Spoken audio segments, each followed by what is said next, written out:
From you, Dil Raju garu. Sir, please.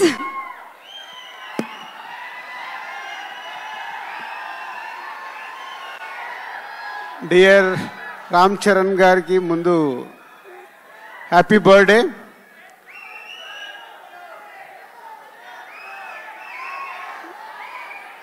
ఏది release date కావాలా? సరే, మీ ఓపికలకు చాలా పరీక్ష పెడుతున్నాము. కానీ ఒక ఉప్పెన, ఒక తుఫాన్ వచ్చే ముందు మనకు ఓపిక పట్టక తప్పదు.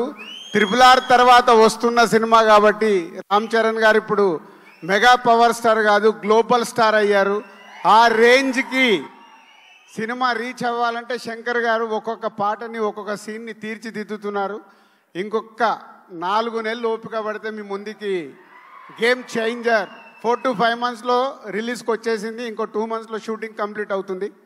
అండ్ ఈరోజే జరగండి జరగండి అనే సాంగ్ రిలీజ్ అయింది.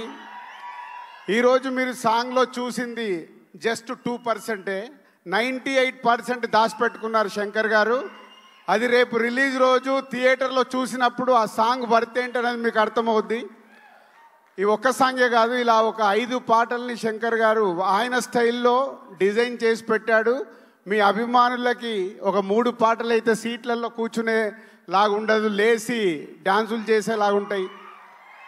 సో ఇంకొక 5 months నన్ను తిట్టుకోకుండా ఓపిక పట్టండి.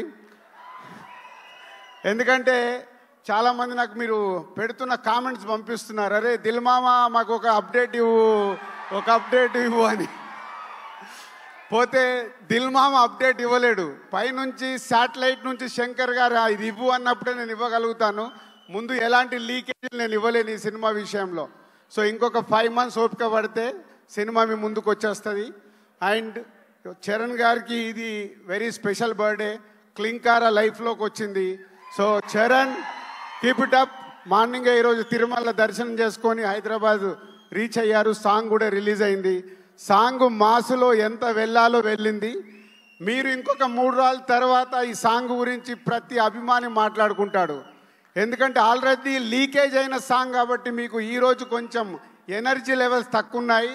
3 days తర్వాత ఒరిజినల్ ఒక రామ్ చరణ్ గారికి శంకర్ గారి సాంగ్ అంటే విజువల్ ట్రీట్ ఉంటుంది. లిరికల్ వీడియోలో మిమ్మల్ని 100% సాటిస్ఫై చేయలేరు.